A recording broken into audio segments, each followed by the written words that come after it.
poursuivre. On va tout bouleverser l'agenda, hein, comme vous l'avez compris, parce que on a un sujet que l'on va traiter en prioritairement compte tenu de l'arrivée à l'instant même. Donc je vais d'abord appeler Nandi Nicolin, que vous connaissez tous, qui va nous partager avec nous sa table ronde. Non, c'est pas celui-là. Pas de panique. Sa table ronde, puisqu'on va inverser la présentation. Une seconde. Là, c'était, hop, la table ronde, elle est là. Ça, c'est pas ça.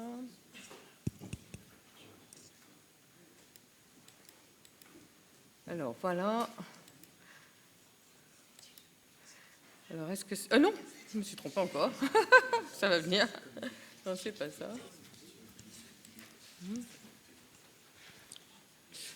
Bon, maintenant, Dini, tu as le micro. Tu vas pouvoir introduire tes invités. Je sais que j'ai que quelques slides, donc j'ai le temps de le faire pendant que tu vas pouvoir présenter ta table ronde. Merci Maryse. Vas-y, je te laisse. Ravie d'être là et ravie d'accueillir Antoine Poincaré et Jean-Yves Lépine, que vous connaissez tous, je pense.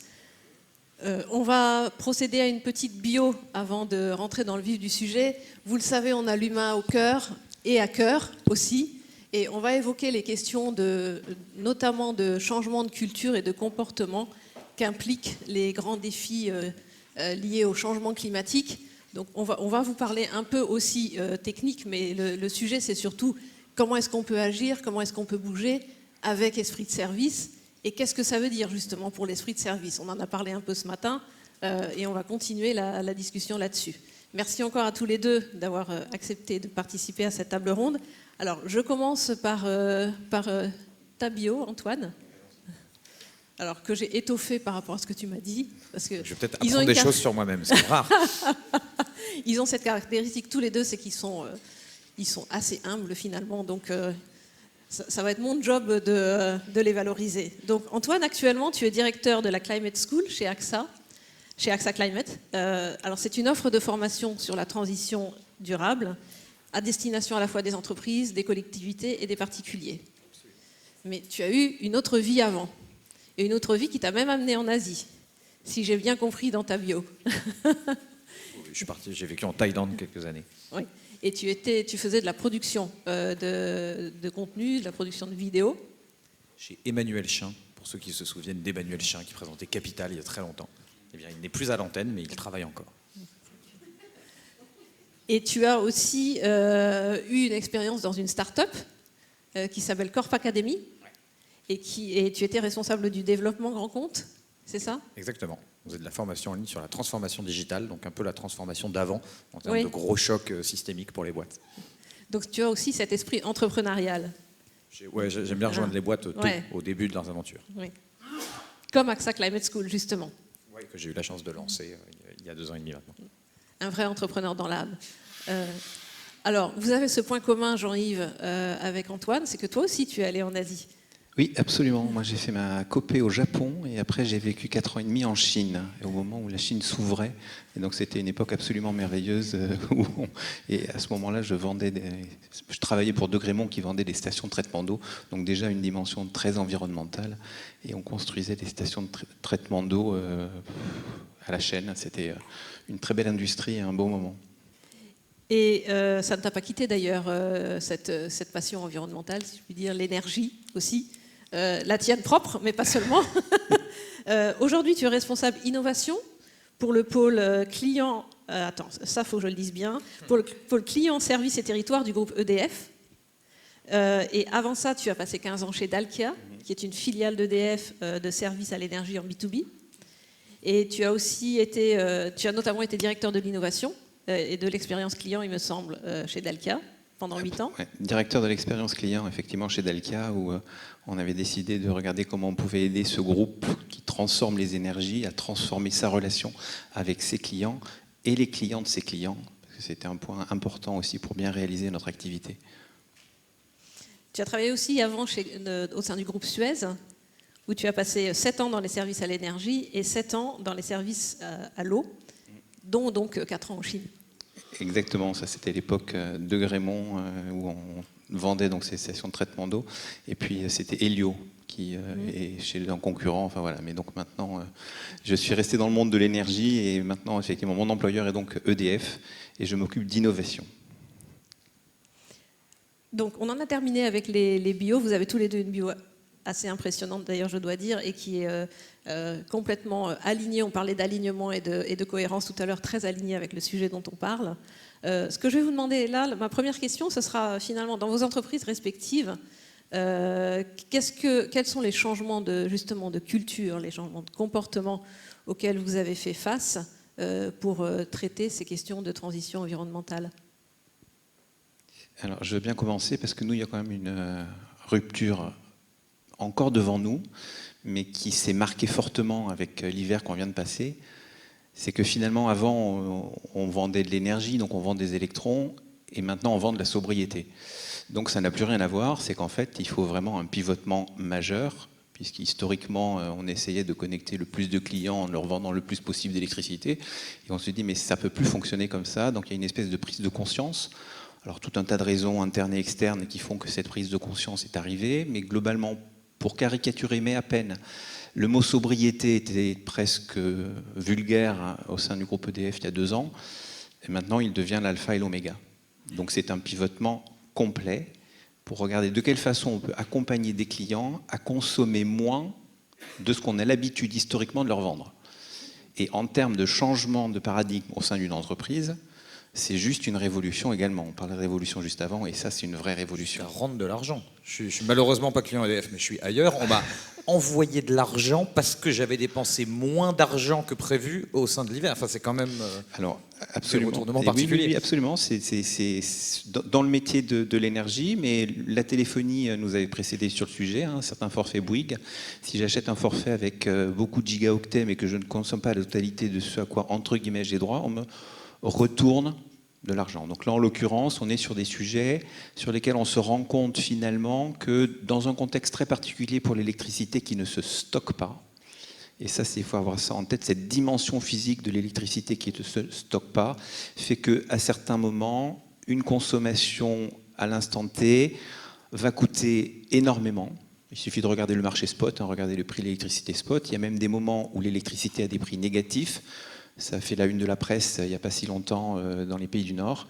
Électricité à prix négatif, parce qu'il y a tellement d'électricité sur le marché qu'on ne sait plus quoi en faire. Donc dépêchez-vous de la consommer, on vous paye pour la consommer. C'est un produit extraordinaire de ce point de vue-là, mais qui nécessite effectivement de réfléchir de façon complètement différente aux relations clients, de savoir affirmer sa singularité, et vis-à-vis des concurrents, je pense que EDF a évidemment des singularités, mais également savoir spécifier les relations clients, comprendre les spécificités de nos clients, parce que les attentes d'un client, je suis un hôpital, ma relation à l'électricité n'est évidemment pas la même que je suis un gros industriel qui doit concasser des cailloux pour faire du béton.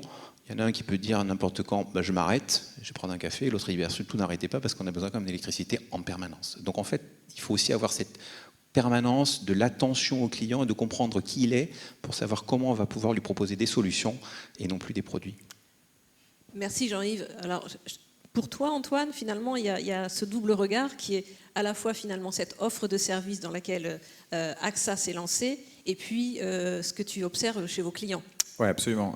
Alors, je peux peut-être commencer par chez nous. Donc moi, je travaille dans une petite filiale d'AXA qui s'appelle AXA Climate, qui est assez indépendante et qui, à l'origine, faisait de l'assurance climatique. Donc c'était vraiment la réponse à un problème tout bête. Le climat dérape, ça a de plus en plus de dommages. Et ben moi, assureur, je vais te rembourser quand tu as un pet. On s'est vite rendu compte que face à l'ampleur des changements, être uniquement l'acteur réactif qui allait assurer quand ça se passe mal, ça allait être insuffisant. Tellement insuffisant que vous avez peut-être vu qu'aux US, en ce moment, il y a des acteurs qui se retirent du marché de l'assurance en disant « je suis plus capable, face au feu de forêt, de faire de l'assurance habitation ». Se pose à ce moment-là la question de la réputation. C'est-à-dire, ces gens-là ont gagné de l'argent pendant des années en disant « je suis l'acteur qui rembourse quand il y a un problème, et quand il y a trop de problèmes, je siffle la fin de la partie de manière autonome ». C'est quand même très particulier. Et donc nous, on s'est dit que face à cette tension qu'il allait avoir, parce qu'il y a une tension de l'assurance, on ne pouvait pas faire que ça. Et donc on a inventé 2 autres métiers autour de ça sur le climat. Un premier qui est du conseil en adaptation climatique, C'est-à-dire, je regarde sur un temps long, je regarde à 10 ans quels vont être les risques d'un Michelin qui décide de fabriquer des sites, ou un EDF qui a un certain nombre de sites, lesquels vont être le plus exposés à un manque d'eau, un surplus d'eau, des risques d'inondation, des risques de grêle, et comment j'anticipe ça. C'est encore un métier assez proche du métier du risque. La seule différence, c'est que c'est un métier du temps long. L'assureur, et je l'ai découvert en rentrant dans ce monde, c'est quand même fascinant, l'assureur B2B regarde à 1 an. Parce qu'à la fin du contrat, vous avez la liberté de sortir et d'en prendre un autre, et puis l'assureur, il a la liberté de sortir, d'arrêter, d'exclure le risque, de monter sa prime. Donc on aide des clients à regarder plus loin, et puis on s'est même dit, en fait, les gens ne comprennent pas l'ampleur du changement. Les boîtes ne le comprennent pas. Elles le lisent avec un regard PNL, voire un cours de bourse. Alors là, c'est pire parce que c'est au trimestre. PNL, vous regardez au moins à l'année. Il y a un truc de changement culturel à imposer dans les boîtes. Et donc, on a créé cette activité dont je m'occupe, qui est de la formation, mais pas de la formation technique, comment remplir un reporting climat, qui est vraiment de la formation, comment on retourne un peu sa boîte dans ses fondements à l'ampleur de ce qui se passe. Et du coup, pour répondre à ta question en termes de culture, ça amène à recruter des gens comme moi. J'avais jamais foutu les pieds dans une grande boîte de ma vie. Il est probable que mon prochain job ne soit pas non plus chez AXA, mais à un instant T, on se retrouve. Et alors moi-même, maintenant, je suis plus tout seul. J'ai 45 personnes très motivées, ce que d'aucuns dans des boîtes appellent des activistes. Et comment tu vis avec ça ? Moi, j'adore ça, mais comment tu vis avec ça au sein d'une boîte qui est plutôt, comme toutes les boîtes du monde, et puis en plus une boîte d'assurance qui a une culture du risque assez particulière, si tu veux. Et puis, on est des collaborateurs plutôt jeunes, on prend plutôt la parole sur les réseaux sociaux. Enfin, tu vois, ça ouvre des questions de qu'est-ce que tu acceptes d'altérité dans ta boîte et quelle liberté tu lui laisses face à ce changement-là. Et donc ça, c'est ce qu'on a vécu, nous, à l'intérieur, qui est très particulier. On a de la chance, on est un tout petit microcosme assez indépendant du groupe et en même temps avec beaucoup de soutien du groupe, donc on est très content. Peut-être, moi, le changement culturel le plus sec, le plus visible que j'ai vu, pour faire écho à ton point sur la sobriété, c'est sans doute le mot de décroissance qui, il y a 1 an, était radioactif dans tous les comités de direction de toutes les boîtes de France. Radioactif. Nous, on nous demandait, est-ce que dans vos cours, vous êtes bien sûr que vous ne parlez pas de décroissance ? Et on expliquait que non, parce que ce n'était pas l'objet. En 1 an, les boîtes ne l'ont pas opérationnalisé, mais en 1 an, c'est un mot qui est accepté par les comités de direction. On en débat. Quelqu'un comme Timothée Paric, qui a écrit un livre qui s'appelle Ralentir ou périr, qui est très bien, a beaucoup fait pour ça. C'est un jeune économiste français qui est allé beaucoup dans les organisations en parler. Donc je pense qu'il y a une accélération des mots et des concepts qui sont acceptables ou pas acceptables qui va très très très vite. Et ça, je pense que quand on est dirigeant d'entreprise aujourd'hui, c'est dur de rester sur cette espèce de tendance, parce que vraiment d'une année à l'autre, ce qui était du domaine de l'anathème, et sobriété en est vraiment un bon exemple, devient quelque chose que tu acceptes et même, tu as raison, autour duquel tu te construis. Donc bon courage, parce que c'est rapide comme changement. Ça fait bien la transition avec, finalement, nous, ce qu'on veut évoquer, c'est les impacts sur la notion de service, en fait. Comment est-ce que tu peux nous aider, Antoine, à comprendre justement, si on peut passer la slide de Agnès ou Maryse, vous pourriez juste passer la slide d'Antoine, s'il vous plaît, merci. Pour essayer de comprendre finalement à quoi on est confronté et quel impact ça peut avoir sur les services. Donc en 2 mots, on parle souvent du... Si, ça marche ? Ça marche, pardon.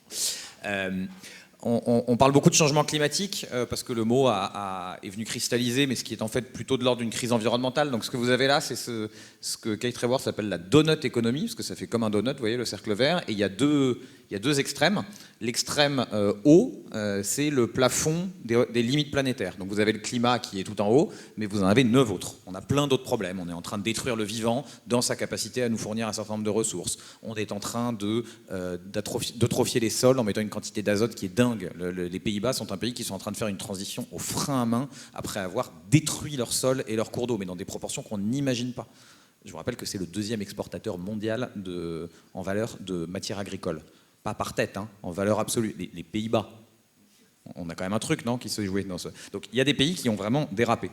Et donc vous voyez, en rouge, dès que ça dépasse du vert, c'est qu'on a joué avec les limites planétaires. Alors contrairement à un mur où quand vous le prenez, vous le sentez tout de suite, le jeu des limites planétaires, c'est qu'on est en train de dérégler le système, qui risque de se restabiliser dans une autre configuration. Et puis vous avez l'intérieur du donut, donc le petit cercle vert, c'est ce qu'on appelle le plancher social. C'est un certain nombre de choses sur lesquelles on est d'accord que ça serait bien que tout le monde vive au-dessus de l'extrême pauvreté, ait accès à, au-delà de l'alimentation, un certain nombre de choses comme un logement, comme ce genre de choses. Et donc toute la question, c'est comment on refait rentrer l'économie dans ces limites planétaires. Donc tout tout en évitant, et c'est la limite d'une décroissance qui bêtement et méchamment dirait on arrête tout en évitant de faire passer trop de gens sous le plancher social. Et cette carte, elle est mondiale, mais vous l'avez pour tous les pays du monde. Il y a des pays qui dépassent plus les limites planétaires que d'autres et qui souvent sont ceux qui ont réussi à sortir beaucoup de gens de la pauvreté. Puis à la limite, vous avez des pays, à l'inverse, vous avez des pays qui sont plutôt raisonnables en termes de limites planétaires, mais c'est aussi des pays où il y a beaucoup de gens très très pauvres. Et la question du réencastrement, pour rebondir sur ton point sur l'esprit de service, il touche, je pense, à un truc assez fondamental, qui est que quand on aura vraiment réalisé à quel point on s'est mis dans une situation compliquée, se posera la question de à quoi ça sert une entreprise. Et je crois que de plus en plus, la question va se poser quel service ça rend à la société. Et il y en a où on comprend assez bien. Un énergéticien, ça fait en sorte qu'on ait une quantité d'énergie raisonnable, et peut-être que c'est son boulot de nous amener à la consommer de manière sobre. Un assureur, on voit assez bien aussi, ça sert à mutualiser le risque, mais il faut que ça le fasse de manière juste, sans forcément se servir au passage trop. Il y a des jobs où on va pouvoir se poser la question. Une agence de pub, à l'heure des choix, quand on devra décider d'arrêter un certain nombre d'activités, il faudra peut-être se poser la question. L'ampleur de métiers du transport, comme le transport aérien, il faudra se poser la question à un moment de à quoi ça sert. C'est quoi la juste utilisation de ce métier-là ?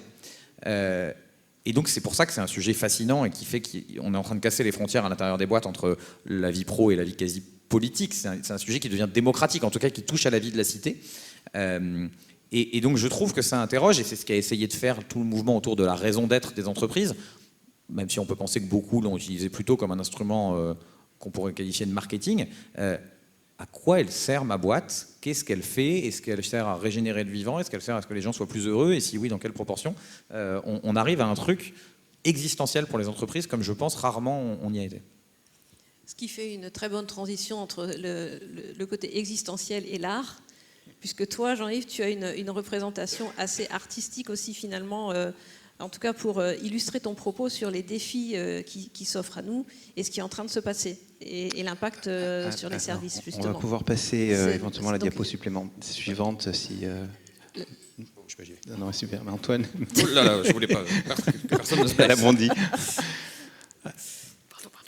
Alors, l'auteur est marqué et le nom du tableau est également... donc c'est pas Picasso dans son époque, c'est Picasso dans son époque Chagall. Comme quoi finalement il faut s'appuyer sur sa singularité et pas essayer de copier les autres. Non, c'est un vrai Chagall. Alors effectivement à titre personnel j'aime beaucoup cet artiste qui a une vie intéressante. C'est un juif russe qui a été amené à fuir son pays, donc il a aussi une histoire personnelle assez intéressante. Et là en fait il nous présente donc le jardin d'Éden. Et donc Adam et Ève chassés du jardin d'Éden. Et en fait, moi, ce tableau-là me fait penser que c'est peut-être nous qui sommes en train de nous chasser nous-mêmes du jardin d'Éden.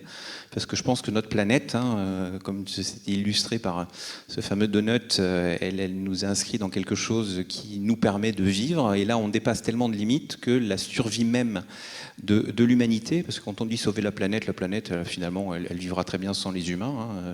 Mais l'humain sur la planète, tel qu'on est en train de la tuer, ça pose question. Et donc, en l'occurrence, dans l'histoire du paradis, c'est que nous sommes censés être les jardiniers, effectivement, de la création, et qu'en fait, on est peut-être les fossoyeurs. Donc, je trouve que ça l'illustre pas mal.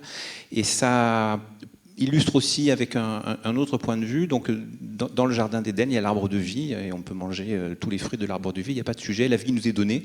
C'est une réalité, qu'on le veuille ou non. Ça nous tombe dessus. On est vivant. Et puis, il y a un autre arbre, qui est l'arbre de la connaissance du bien et du mal. Et l'arbre de la connaissance du bien et du mal, on dit attention, soyez humbles. N'ayez pas l'arrogance, vous les humains, de savoir que vous allez comprendre l'ensemble des tenants et des aboutissants et que vous allez pouvoir comprendre comment un certain nombre de cycles s'inscrivent dans une harmonie. Et ça revient sur effectivement l'ensemble des limites planétaires qu'on dépasse. On a jugé jusqu'à présent, alors beaucoup avec notamment l'humanisme, Descartes qui considérait qu'on pouvait asservir la nature, c'était pas un sujet, que de toute façon la technologie allait tout sauver. On a un progressisme qu'on retrouve d'ailleurs, une espèce de technologisme poussé à son extrême. Ne vous inquiétez pas, ne changez rien, surtout vos habitudes sont les bonnes, la science va nous sauver. Et en fait, pour reconnaître qu'il a eu raison pendant 300 ans quand même. Il a eu raison pendant 300 ans, absolument. Ce qui est pas mal. Mais effectivement, on est passé effectivement il faut dépasser, d'où ce pivotement, d'où ce changement aussi culturel vraisemblablement, mais en l'occurrence, la question de se dire que parce que c'est bien ici et maintenant pour moi, humain, alors forcément c'est bien, et puis ce sera bien pour les générations futures, on se rend compte que finalement ce n'est pas la réalité. Certes, le progrès a permis de faire un certain nombre de choses. Par contre, maintenant, il faut vraisemblablement qu'on se pose les questions de façon un petit peu différente sur la façon dont on souhaite vivre ensemble. Et donc, ça remet effectivement donc l'humain au centre, dans une logique, et là je reviens effectivement à notre activité au quotidien, il y aura des activités qu'il faudra cesser. Ce sont l'ensemble des activités qui contribuent à dépasser les limites planétaires. Et au contraire, il y aura des activités qui vont devoir redémarrer, qui sont les activités qui vont permettre de régénérer un certain nombre de choses, et des entreprises régénératives. Il y en a qui commencent à l'affirmer haut et fort. Le groupe EDF aussi travaille sur un certain nombre de choses pour permettre de la régénération. Quand on a des stations avec des barrages, stations hydrauliques, il y a toute une étude de la façon dont ça va se mettre en œuvre dans un paysage, dans un écosystème, donc ça c'est pris en compte. Et en l'occurrence, je vais terminer par ça, ce que je trouve intéressant, c'est qu'il faut que nous, en tant qu'humains, à titre personnel, on se pose en permanence la question de savoir, mais finalement, est-ce que j'ai vraiment besoin de ça ou pas? Est-ce que cette consommation est une consommation qui m'est dictée par du marketing, de la pub, qui me fait penser que je vais accéder à un statut, un groupe, une tribu? Finalement non, et on a ce pouvoir les uns les autres de regarder de quelle façon on va pouvoir se mettre dans une logique, et je reviens à la sobriété dont je parlais tout à l'heure. Notre rôle, c'est d'accompagner des gens dans cette sobriété. Évidemment, on ne force rien, on ne peut pas les forcer à baisser des consommations, ça reste leur logique. Je peux payer, nous disent certains, oui c'est vrai. Pour autant, on peut faire différemment, et notre rôle, c'est vraiment de faire cet accompagnement et de montrer que finalement, malgré une baisse de consommation, on peut avoir finalement un mode de vie qui en reste malgré tout très, très honnête et très heureux. Tu veux réagir, Antoine? Je voulais retenter une transition religieuse après ton tableau. Sujet dont je n'avais pas spécialement prévu de parler, mais c'est tombé ce matin sur la notion justement de service et du service qu'on rend. L'église anglicane, qui a la particularité d'avoir beaucoup d'argent, et contrairement à l'église française qui investit dans la moitié du 6e arrondissement de Paris, eux, ils le placent en bourse. Et donc il y a des gros fonds de pension de l'église anglicane qui investissent dans des boîtes. Et ce matin, ils ont annoncé la sortie officielle et définitive de toute l'énergie fossile. Ils avaient encore de l'argent dans Shell et plein d'autres, Total, ils sont sortis de Shell et ils décident qu'à la fin de l'année, ils sortiront de toutes. Pourquoi? Parce qu'ils ont regardé les boîtes et ils considèrent qu'aucune d'entre elles, des boîtes de l'énergie fossile, donc gaz et pétrole, ne sont compatibles avec un monde à 1,5 degré. C'est intéressant pour deux raisons. La première, c'est que c'est un acteur qui avait décidé historiquement dans sa ligne d'investissement de changer les boîtes de l'intérieur. Ce n'était pas un investisseur activiste qui sortait, il disait on reste et on discute. Il se trouve qu'ils avaient mené des discussions, eux ils représentaient finalement pas tant d'argent que ça, mais au titre d'une grosse alliance avec Shell qui représentait 38 000 milliards. C'est eux qui avaient dirigé les négos à l'époque, ils étaient arrivés à une feuille de route, la feuille de route a été signée, et puis le nouveau patron a pris la feuille de route, l'a jetée, et donc l'église anglaise ce matin a dit je prends mon argent et je me casse. C'est intéressant parce que c'est des institutions qui pensent le temps long, qui pensent le service, qui pensent le... Et je trouvais intéressant de signaler un truc, c'est qu'à suite à ça, il y a eu deux réactions, donc un communiqué de presse de l'archibishop anglais, et puis un communiqué de presse de Shell pour réagir. Et l'archevêque dit nous avons fait le choix de suivre à la fois la science et notre foi, qui nous indique qu'il faut regarder les sujets de justice climatique et sortir. Shell a répondu, après un petit passage en disant si, promis, nous sommes compatibles avec 1,5 degré. Shell a répondu nous nous concentrons en ce moment sur le fait de délivrer plus de valeur aux actionnaires. Et ce choc des cultures, ce fait qu'on ne regarde juste pas la réalité avec la même paire de lunettes, ça va nous amener à des situations compliquées, c'est sûr.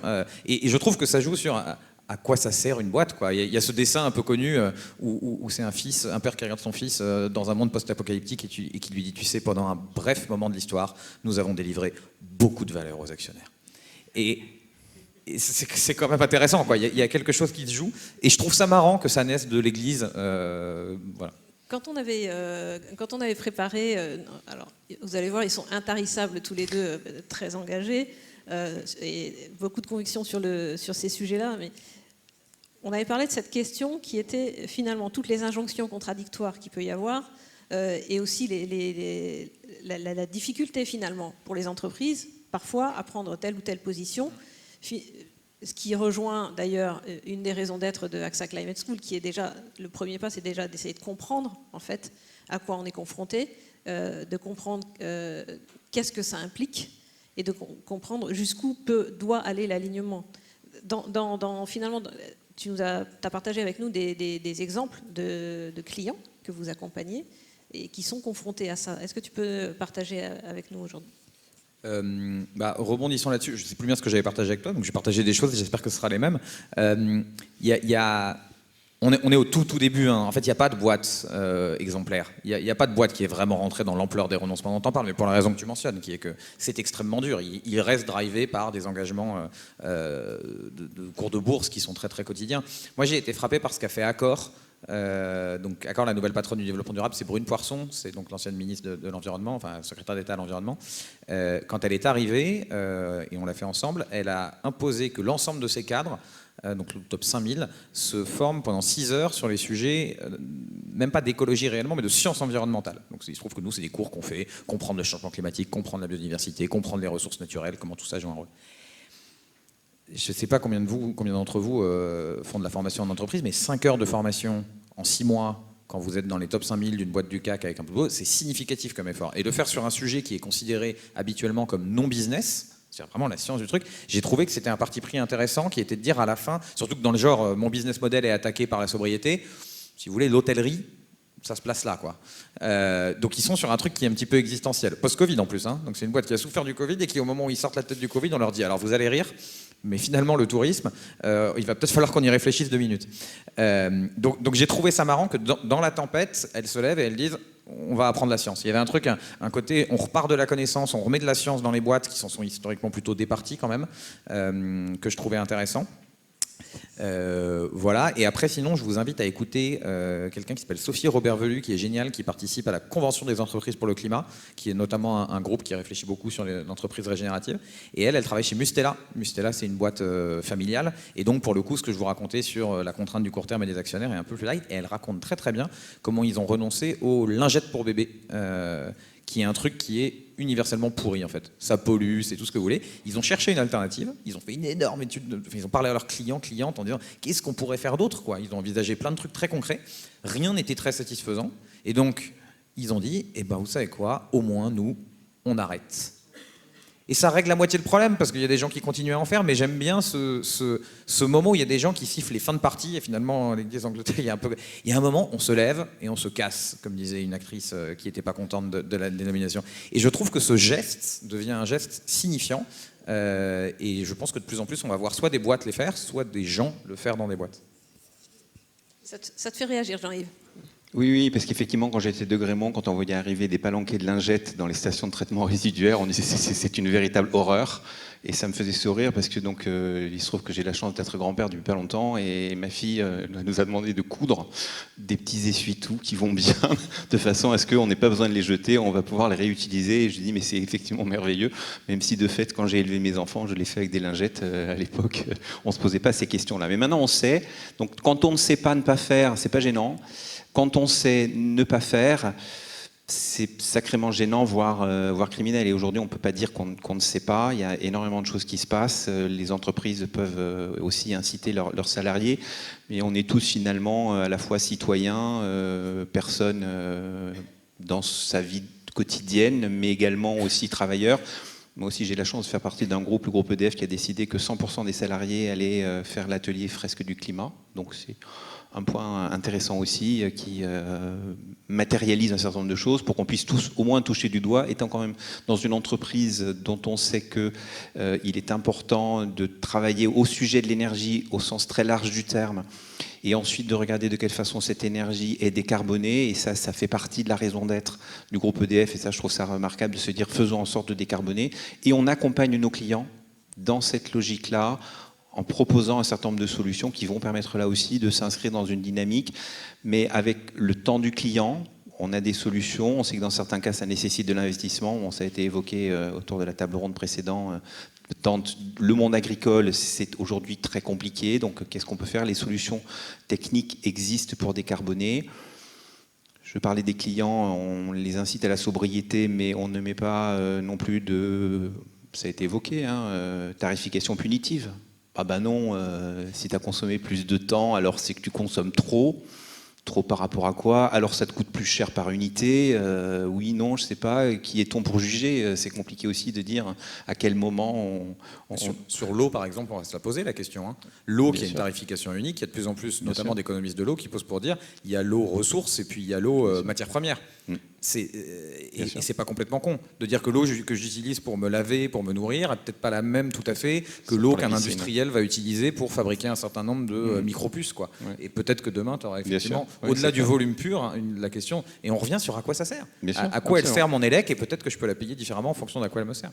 Oui, mais en tout cas, ça veut dire qu'on est très sensible, très ouvert, et on a aussi dans notre centre de recherche énormément de sociologues, de psychologues, pour justement regarder de quelle façon la société évolue. Alors, elle évolue, il y a des activistes qui sont effectivement plutôt très moteurs sur tout un tas de choses. A contrario, on a fait quelque chose qui est disponible d'ailleurs sur le site EDF, Obscope, donc un observatoire de la société. Et aujourd'hui, finalement, ce qu'il en ressort, c'est que le prix reste, ou le tarif reste le point crucial sur lequel l'ensemble de la population se focalise, au détriment, à la limite, des sujets environnementaux, voire dans certains cas, certains se disent, non, mais de toute façon, enfin, une espèce de climato-sceptisme qui ressort de cette enquête, donc qui pose question. Donc nous, on fait cette photo à l'instant T. On a peut-être aussi à se donner une mission de réfléchir de quelle façon on va pouvoir inciter, susciter, proposer des comportements différents. Et là, j'illustre aussi avec quelque chose que j'ai trouvé remarquable, c'est qu'on a travaillé avec une école de design pour regarder de quelle façon on pouvait proposer des solutions relatives à la façon dont on s'alimente qui soit les moins consommatrices d'énergie possible. Qu'est-ce que je fais pour transformer, cuire ou pas certains aliments? Comment je fais en sorte que ce processus d'alimentation, depuis la conservation des aliments jusqu'à leur transformation, se fasse dans un modèle de sobriété? C'est-à-dire qu'en fait, on ne veut pas imposer une sobriété à des clients ou à des particuliers qui ne sauraient pas comment la mettre en œuvre. Donc l'idée, c'est aussi de proposer des solutions, de faire un accompagnement qui aille jusqu'à une illustration, des tutos, je ne sais pas sous quelle forme on le fera, mais en tout cas, il y a vraiment ces éléments de réflexion autour de cet accompagnement à la sobriété. Ce qui est intéressant dans ce que vous dites, c'est qu'il y a à la fois des aspects de temps court et des aspects de temps long, en fait. Et tu as parlé de recherche, tu as parlé aussi d'arrivée de profils comme le tien, dans un groupe comme AXA. Je regarde en ce moment de très près, j'ai pas mal d'échanges avec Schneider. Schneider fait partie de ces entreprises qui ont commencé le boulot il y a 15 ans, en fait, et il y a des nouveaux métiers qui sont apparus dans le groupe, notamment sur de la R&D, parce que leur parti pris, ça a été de dire aussi, il faut qu'on arrive à anticiper, en fait, ce qui va se passer demain, et cette question de recherche qui va de pair avec comprendre où est-ce qu'on en est, comprendre aussi les limites techniques qu'il peut y avoir parfois. Ça permet aussi de préparer le demain, de prendre des partis pris pour dire on arrête de faire telle et telle chose, et finalement, au fur et à mesure que les entreprises travaillent aussi le temps long, ça crée des besoins, ça crée des interrogations aussi des clients. Il y a cet écosystème qui se forme.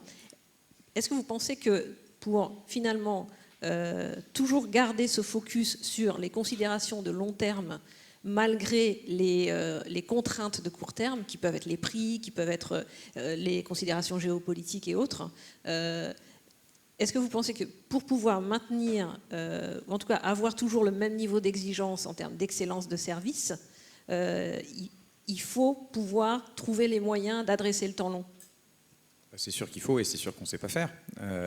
Ça s'appelle la tragédie des horizons. C'est Mark Carney, qui à ce moment-là était patron de la Banque centrale anglaise, qui en a fait un discours et qui a dit on a un problème de temps long sur le climat, la biodiversité, tout ce que vous voulez, et aucun acteur économique n'a un horizon de temps long. Et il explique que le plus court, c'est la bourse et les hedge funds qui vont acheter, désacheter, sortir du marché. Et le plus long sont des acteurs du monde du prêt bancaire qui vont aller, eux, sur des horizons de 7-8 ans. Et puis au bout de 7-8 ans, ils vont refinancer. Donc aujourd'hui, personne n'est économiquement attaché à ce qui va se passer après dans 7-8 ans. Et c'est pas assez, 7-8 ans. Et donc la difficulté, c'est tant que le système économique n'aura pas fait sa mue autour de ce qu'il valorise, alors ce n'est qu'une question morale. puisque je n'ai pas d'incitatif économique, ce qui m'incite à titre personnel, me dire je ne prends plus l'avion, ne peut être que moral aujourd'hui. Il se trouve que 7-8 ans, c'est marrant, c'est aussi le temps le plus long des dirigeants politiques dans les pays relativement démocratiques. On est sur un truc où personne n'a envie de voir beaucoup plus long. Personne n'a vraiment envie de mettre ses billes sur je fais des actions aujourd'hui pour dans 15 ans. Je ne sais pas comment on va faire, hein. Je dis juste que tant qu'on a tout le système, disons, productiviste, économique et financier d'un côté, face à juste la morale, pour penser le temps long, bah, on n'est pas couché. Ça, c'est le job de la loi, le temps long. C'est le relais de la situation. C'est le job de la loi, lequel est fait par un pouvoir politique qui tourne tous les 5 ans. C'est ça qui est compliqué. Le relais de l'entreprise, travailler sur le temps long, c'est la loi. Je suis d'accord, non, mais je suis d'accord avec vous. Je pense que ça se joue au niveau des États et de la coopération entre États.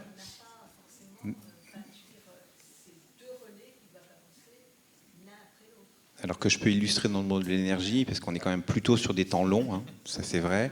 Il y a de la PPE, il y a un certain nombre de choses. Il y a énormément d'interactions, hein, vous l'imaginez bien, entre le groupe EDF et je pense que GRDF, Engie, tous ces grands groupes de l'énergie interagissent aussi avec le gouvernement pour qu'on puisse mettre en œuvre une trajectoire qui permette notamment d'atteindre en 2050 la neutralité tant souhaitée, avec quand même un certain nombre de difficultés, des signaux du gouvernement qui disent nous on prépare quand même le scénario 4 degrés, on espère que ça restera 1,5 mais on prépare le scénario 4. En tout cas, il y a des choses qui se passent avec un temps long. Je parlais de Dalkia dans lequel j'ai été, énormément de contrats qui durent 25 ans parce que c'est des contrats de réseau de chaleur, c'est des contrats d'infrastructure et la moyenne des contrats c'est 7 ans. Chez Dalkia. Donc ça prouve que certaines boîtes savent le faire.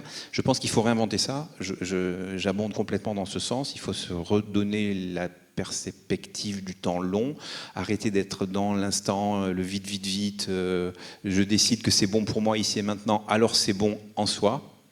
Non. Donc il faut reprendre un certain nombre de choses. Et qu'est-ce qui se passe? J'aime bien ce qui se passe aux États-Unis aussi, où un certain nombre de jeunes commencent à dire à des plus anciens, je ne sais plus dans quel état, mais finalement, vous n'êtes pas en train d'hypothéquer complètement mon avenir. Et donc c'est bien que ce soit des jeunes Américains qui le fassent, hein. C'est quand même Bush qui avait dit le niveau de vie des Américains n'est pas une variable d'ajustement. Bon, ça se pose là quand même. Mais quand c'est des Américains qui parlent aux Américains et qui disent oui mais papa, maman, là votre système, ça nous envoie dans le mur et c'est moi qui vais le vivre. Je pense que ça c'est intéressant aussi. Et en tout cas, retrouver le temps long, c'est juste se poser la question de savoir si finalement, quand on fait quelque chose aujourd'hui, on se pose la question de la permanence ou des conséquences de nos actes. Alors certes sur des temps longs, même si on se rend compte que sur certains sujets le temps se raccourcit quand même terriblement, c'est que les choses s'accélèrent et donc il faut aussi penser ça dans le temps long, mais y compris dans des relations clients, hein, pour revenir effectivement à ce qui nous importe ici, l'esprit de service. L'esprit de service, c'est de se dire que finalement nos clients savent que nous sommes le bon partenaire à leur côté sur un certain nombre de choses qui sont des valeurs sur lesquelles on peut se retrouver et qui permettent justement de s'inscrire dans une confiance, dans un partenariat et de regarder ensemble dans la même direction. C'est aussi ça qu'on essaie de faire avec nos clients. Un certain nombre de clients qu'on accompagne dans la transition énergétique pour les décarboner. On lisse dans la durée des programmes qui vont, ils ont une grosse chaudière au gaz, elle est là, c'est l'histoire. Comment on fait pour passer à autre chose? Qu'est-ce qu'on met comme technologie? Comment on inscrit ça dans une transformation? Et on le fait de façon à ce que ça puisse être soutenable pour tout le monde. Évidemment pour la planète, c'est la finalité, mais aussi pour l'industriel, ici et maintenant, qu'est-ce qu'il investit, de quelle façon? On a cet accompagnement pour avoir cette confiance dans la durée. Alors, une dernière question pour vous deux avant de passer la parole à la salle et aux questions de la salle. Quelle serait pour vous une définition d'un service durable? Eh ben, je vais te voler sobriété de tout à l'heure. Sobriété, ça a été beaucoup... c'est très rigolo, c'est un mot qui se traduit très mal en anglais. Sobriety, c'est plutôt lié à la consommation d'alcool. Donc ils sont arrivés à sufficiency, qui est rigolo parce qu'il ne dit pas tout à fait la même chose que ce qu'on entend avec sobriété en français. Et donc le sujet de la sobriété, c'est pas de se contraindre, c'est de repartir de ses besoins. Et je pense que dans la notion de service, tu parlais tout à l'heure de pourquoi j'ai un besoin et l'interroger. C'est quelque chose qui repart d'un besoin, là où quand j'étais en école de commerce, on nous apprenait à créer des besoins. Et comment on doit se poser la question de comment on les contraint, nos besoins, plutôt qu'on de les créer. Je pense qu'il y a quelque chose à creuser autour d'un service qui repart d'un besoin un peu réel, et il faudra bien le caractériser d'une manière ou d'une autre. Alors, moi, il y a une expression que j'utilise fréquemment, tu m'as peut-être entendu la dire, mais c'est moins de bien avec un petit B et un S, au sens des choses matérielles, tout ce qu'on possède, tous ces artifices qui nous font papillonner effectivement dans un univers de consommation où nous sommes devenus finalement des individualistes consuméristes. Donc moins de bien pour plus de bien avec un grand B et au singulier. Et là donc on retrouve tout un tas de choses autour de ce qui fait finalement l'essence de l'humanité, la relation, le soin, l'attention. Moi, ça reste un grand mystère de savoir pourquoi on est prêt à payer des dizaines de milliers d'euros pour s'acheter une super bagnole. Et puis quand on dit, ben voilà, et quand tu seras en situation de vulnérabilité à la maison de retraite, comment ça va me coûter autant, mais que fait l'État? Il faut peut-être se reposer, et puis on accepte à payer des ponts d'or pour des gens qui boursicotent, qui font varier des chiffres dans des ordinateurs, et puis on paye des clopinettes, des gens qui vont potentiellement nous tenir la main quand on sera prêt de passer de vie à trépas. Et moi je dis, mais c'est cette personne-là qui fait un métier en or. Aujourd'hui, elle est hyper mal payée, et je pense qu'il y a aussi besoin de revaloriser un certain nombre de choses, et revaloriser y compris d'ailleurs les salaires du service, parce que finalement c'est vraiment ça qui compte, c'est ça plus que tout le reste qui d'ailleurs de plus en plus s'automatise, s'industrialise, où on a moins besoin d'humains. Et je terminerai par ça, moi j'ai été estomaqué de voir la chaîne de production de l'usine Tesla, là, une grande usine phénoménale, et il y a une espèce de drone qui survole l'usine, il n'y a personne, ça n'occupe personne, et en fait on met des robots qui nous pondent des voitures. Et puis finalement, on n'a personne pour s'occuper de nos personnes malades, on n'a personne pour s'occuper des enfants dans les crèches. Et enfin, je me dis, il faut qu'on revisite complètement notre rapport effectivement à l'humanité et inventer des services qui vont dans cette logique-là. Je pense que ça, c'est bien. Ce qui veut dire qu'il y a tout un monde d'opportunités encore pour inventer les services de demain. Merci beaucoup à tous les deux. Avant de passer la parole à la salle, je rappelle qu'on a un atelier au sein d'Esprit de Service France qui a vu le jour sur ces questions de transition écologique. Donc tous nos membres évidemment sont les bienvenus et toutes les bonnes volontés sont les bienvenues pour qu'on construise ensemble le service de demain, et un service qui sera durable, sobre, on l'espère, et qui pourra cumuler temps court et temps long. La parole est à la salle, donc si vous avez des questions... Oui, il y en a une.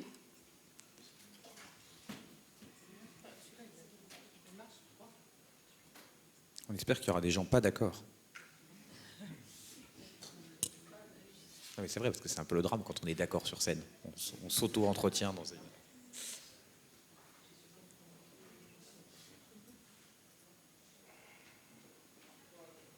Je vais le faire sobrement. Exactement. Donc, je suis Christelle Pellet de La Poste.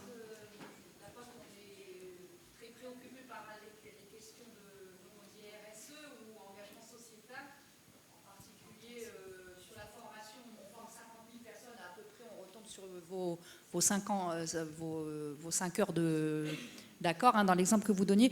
Donc, je m'adresse à vous, AXA Climate. Moi, je travaille au RH, donc l'écologie, on ne la conçoit que comme une écologie humaine ou sociale. Et du coup, je vais avoir une question un peu provocatrice, parce que vous avez employé des termes très politiques, vous avez parlé de politique, d'activistes, vous avez beaucoup fait référence, vous avez employé des termes religieux, anathème, par exemple. Le collaborateur qui est pas activiste, voire, je pousse le bouchon, qui est climato-sceptique. Qu'est-ce qui se passe? Est-ce qu'il fait son boulot? Bien, peut-être. Est-ce qu'il prend la porte? Est-ce qu'on l'envoie en séance de rééducation à la campagne? Et je fais part également de mon étonnement sur la remarque que vous avez faite sur le patrimoine de l'Église de France, puisque ce patrimoine sert entre autres à loger des SDF, des personnes, des personnes lourdement handicapées, comme dans les maisons. C'était pas du tout une manière de sirènes. critiquer le patrimoine, c'était de signaler qu'en Angleterre, il se trouve qu'ils le placent dans des valeurs mobilières, donc on le voit, et il y a cette logique d'actionnariat, là où c'est pas du tout culturel en France. C'était pas du tout une manière de dire qu'ils jetaient l'argent. En France, il se trouve que l'argent de l'Église est plutôt investi dans l'immobilier, sans doute pour de bonnes raisons parfois, comme vous le dites. Il se trouve qu'eux, ils le mettent de manière économique. Alors, je vous Donc, invite... pardon si j'ai été mal compris sur ça, je voulais juste dire qu'ils avaient de l'immobilier et pas des actions. Alors, sur le côté placement en bourse, je vous invite à découvrir les travaux de Nicole Rey, sœur Nicole Rey, qui est la pionnière de la finance solidaire en France, et qui est donc une sœur catholique. Non, mais alors vraiment, c'était pas du tout une attaque contre l'Église catholique, c'était pour souligner la différence. Mais après, bon, j'ai ma Je n'ai- question je n'ai- sur l'humain. La question peut être là pour EDF sur voilà, la prise en compte de l'humain et entre autres du collaborateur. Alors, je pense pas du tout qu'il s'agisse de créer un délit d'opinion. Donc, l'idée selon laquelle quelqu'un qui ne croit pas au changement climatique a vocation à être viré d'une entreprise est très très très loin de moi. Donc ça, c'est sûr. Et que s'ils veulent pas être activistes, ils peuvent tout à fait ne pas être activistes. Je fais juste le constat que ce sujet, par essence, va tellement interroger la prise de décision collective qu'il va toucher à la politique, non pas forcément dans la définition qu'on a actuellement de la politique, mais à la prise de décision collective et la vie de la cité. Et je constate une forme de porosité qui est en train de se créer, et on peut tout à fait trouver qu'elle est dangereuse, on peut tout à fait ne pas être d'accord, c'est juste ça. Mais alors vraiment très loin de moi l'idée de mettre au banc de la société. Je suis très chaud pour dîner avec eux s'ils veulent qu'on parle de la réalité du changement climatique, parce que loin de moi l'idée aussi de dire toutes les opinions se valent, mais en revanche je ne pense pas du tout que ce soit le rôle d'un boulot ou d'une entreprise de les mettre au banc d'une manière ou d'une autre.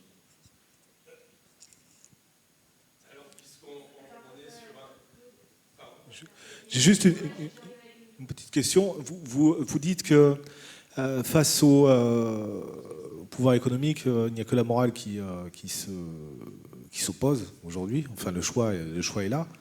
Est-ce qu'il n'y a pas le prix de l'inaction éventuel, le prix de l'inaction éventuelle qui est en train de gagner du terrain?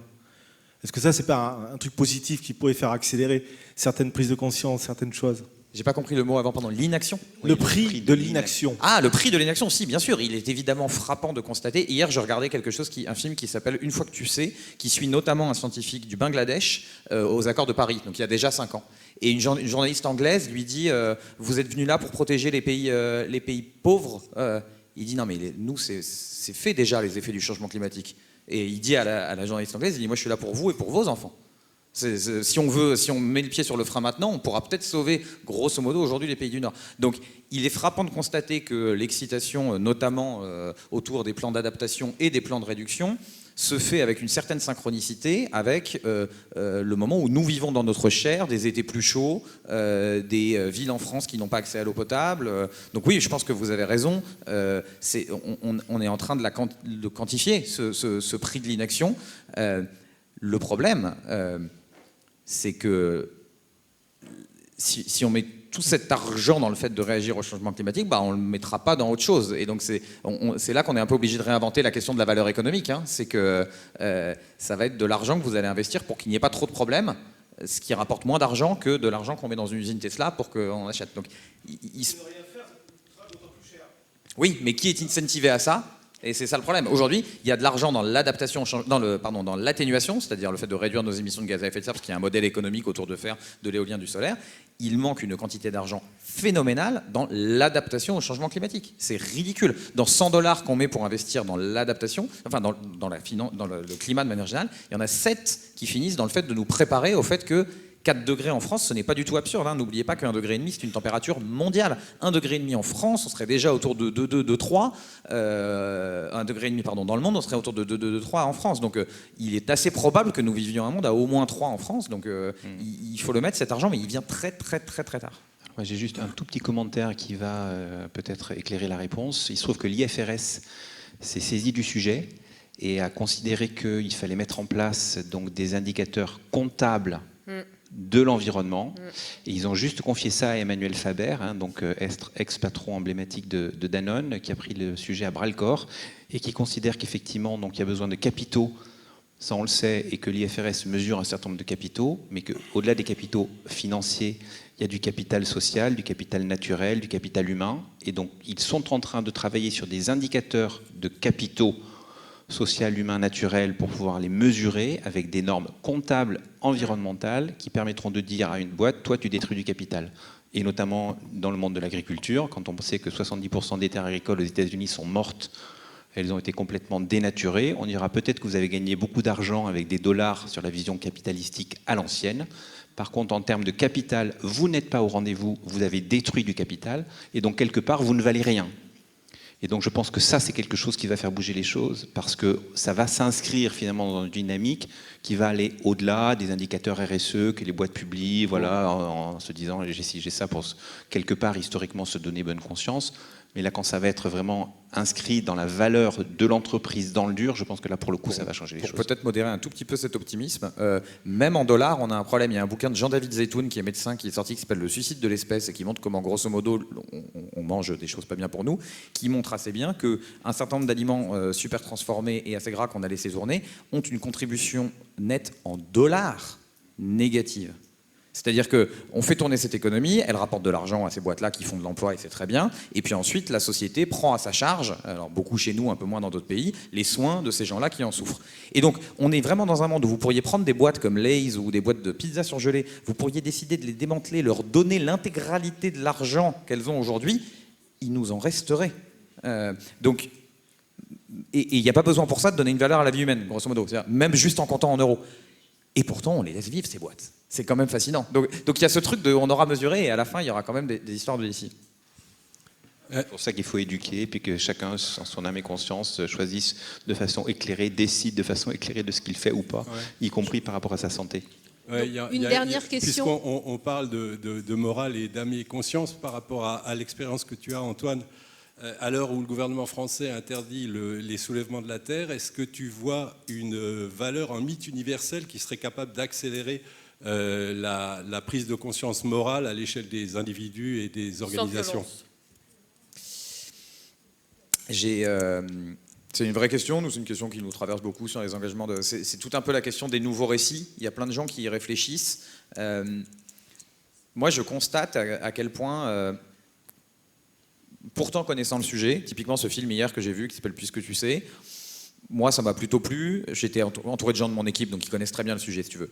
Il y en a que ça a pris aux larmes, il y en a... Et donc, j'ai un peu renoncé à l'idée de ce mythe universel qui nous embarquerait tous et qui ferait que tout d'un coup, ça alignerait les choses émotionnelles qu'on aura, toi et moi, qui seront forcément un petit peu différentes sur comment on va passer... on se connaît un peu avec l'autre, pardon, c'est pour ça que je me permets de le tutoyer.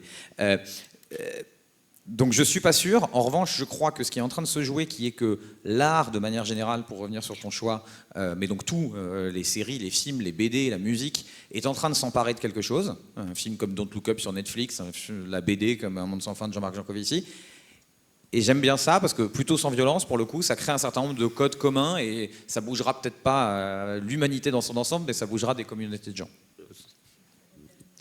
Mais je conclus en disant « Mais la beauté sauvera le monde », Dostoïevski. Et toujours optimiste. Un grand merci à tous les deux. Merci beaucoup.